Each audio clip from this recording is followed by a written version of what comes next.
मध्ये माझ्या प्रिय मित्रांनो, आज आपण मरिया देवाची माता किंवा परमेश्वराची आई हा सण साजरा करीत आहोत।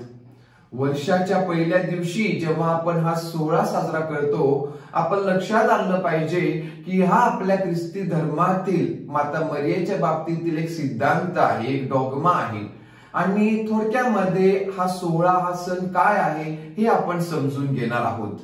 मरिया ही परमेश्वराची आई कशी असू शकते, असा जर कोणी आपल्याला प्रश्न विचारला तर त्याचा थोडक्यामध्ये आपण असं उत्तर देऊ शकतो, मरिया माता ही देवाची माता आहे, कारण तिचा पुत्र हा खरा देव, खरा परमेश्वर आहे।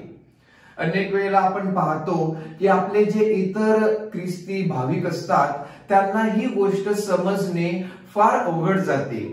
ते असा प्रश्न विचारतात की मरिया माता ही परमेश्वराची आई कशी काय असू शकते, कारण परमेश्वराने विश्वाची निर्मिती केली, परमेश्वराने हे सर्व काही तयार केलं आणि तो विश्वाचा परमेश्वर असल्यामुळे त्याची आई जर मरिया माता असेल, ह्याचा अर्थ म्हणजे देवाला मरिया मातेने तयार केलं, म्हणजे मरिया माता ही परमेश्वरापेक्षा मोठी श्रेष्ठ आहे, किंवा तिने परमेश्वराला निर्माण केल्यामुळे ती त्यापेक्षा मोठी देव आहे, एखादी देवी आहे।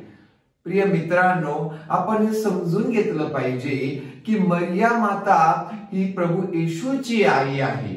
त्यामुळे आपण असा विचार केला पाहिजे की हा प्रश्न हा मरिये बाबतीत नाही, तर हा जो प्रश्न आहे तो प्रभू येशू ख्रिस्त हा देव आहे की नाही याबद्दल हा आपला विश्वास आहे। आणि म्हणून जेव्हा आपण प्रभू येशूला म्हणतो तो खरा देव आहे, त्या अर्थी त्याची माता ही देवाची माता आहे, परमेश्वराची माता आहे।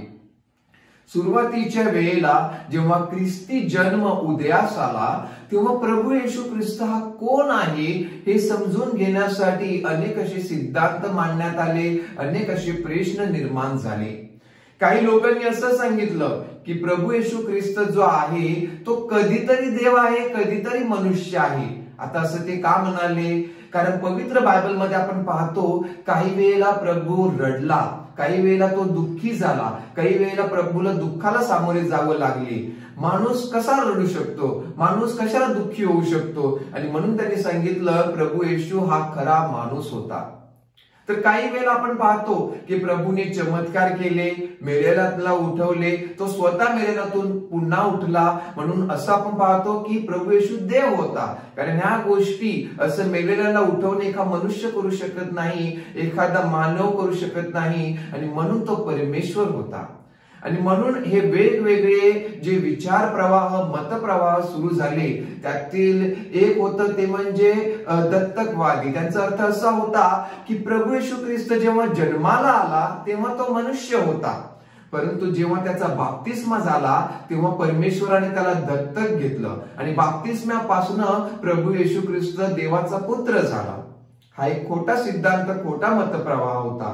दुसरा असा मतप्रवाह होता की प्रभू येशू ख्रिस्त जेव्हा मरण पावला, क्रूसावरती मरण झाल्यानंतर तो देव झाला, आणि जेव्हा तो मरणातून उठला तेव्हाच देव झाला।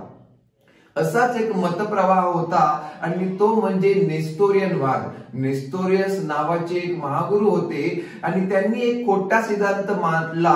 त्यांनी असा सिद्धांत, असा मतप्रवाह उदयास आणला की प्रभू येशू ख्रिस्त म्हणजे दोन व्यक्ती आहेत, एक म्हणजे परमेश्वर आहे आणि दुसरा अर्धा म्हणजे मनुष्य आहे।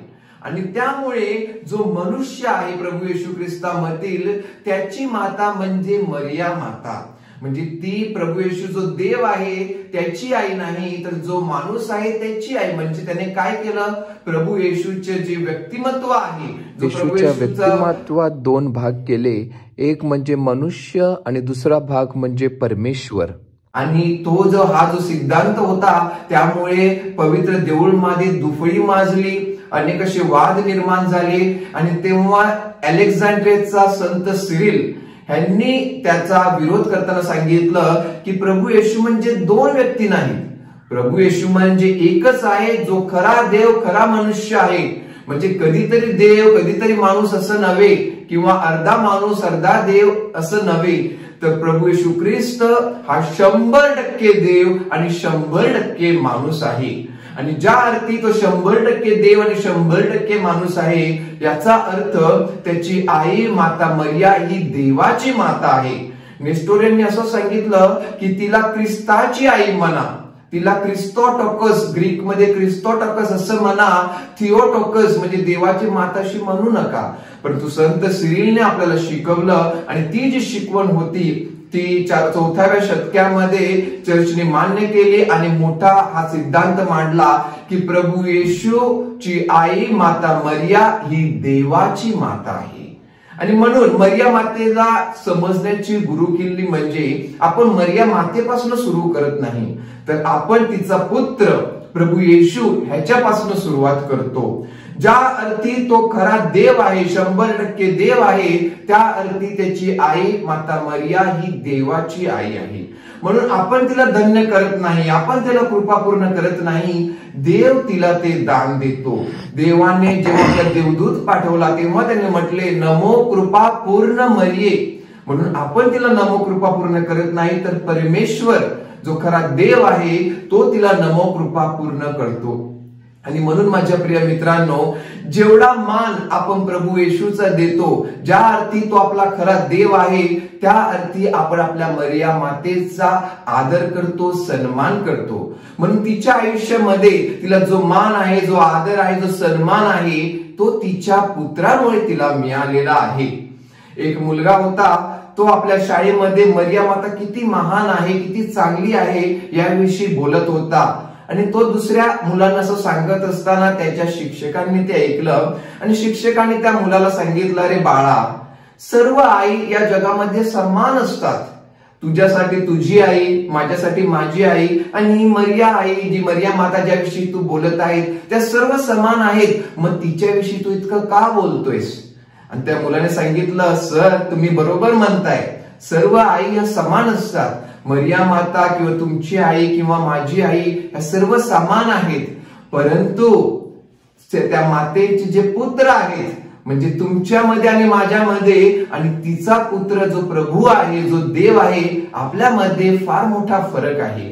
म्हणून आपली मरिया माता सर्वांपेक्षा वेगळी आहे, सर्वांपेक्षा चांगली आहे, कारण तिचा पुत्र तिला महान करतो. आणि म्हणून माझ्या प्रिय मित्रांनो, आजचा हा सण साजरा करीत असताना आपण लक्षात ठेवलं पाहिजे की मरिया माता ही देवाची माता आहे, म्हणून आपणा सर्वांची माता आहे. आणि आपण हा प्रश्न करू शकतो की माझी माता कशी असू शकते? मरिया माता आपली माता आहे, कारण तिच्या पुत्राने आपल्या सर्वांचा उद्धार केलेला आहे, आपल्या सर्वांना देवपुत्राचे मुलं केलेले आहे, लेकरं केलेलं आहे, आणि त्या अर्थी ती आपल्या सर्वांची आई आहे. आणि म्हणून आज आपण हा सण साजरा करीत असताना, आजच्या सणाच्या दिवशी जेव्हा पोप संत बेनेडिक्ट 16वे यांनी जेव्हा आपलं प्रवचन दिलं होतं, तेव्हा त्यांनी असं सांगितलं होतं की परमेश्वराने जे आपल्याला अनेक असे आशीर्वाद दिलेले आहेत, त्यातील पहिला आशीर्वाद म्हणजे पवित्र माता मरिया. आणि म्हणून माझ्या प्रिय मित्रांनो, या मातेचा आपण आदर केला पाहिजे, मातेचा सन्मान केला पाहिजे. ती खरोखर परमेश्वराची, देवाची माता आहे, कारण आपला प्रभू येशू खरोखर देवाचा पुत्र, तो देव आहे. आणि म्हणून आपण या मातेचा सन्मान करूया. आजच्या वर्षाची सुरुवात करत असताना या मातेच्या मध्यस्थीने आपण पवित्र व्हावे, परमेश्वराच्या जवळ यावे आणि चांगले आयुष्य जगावे, म्हणून आपण प्रार्थना करूया. आमेन.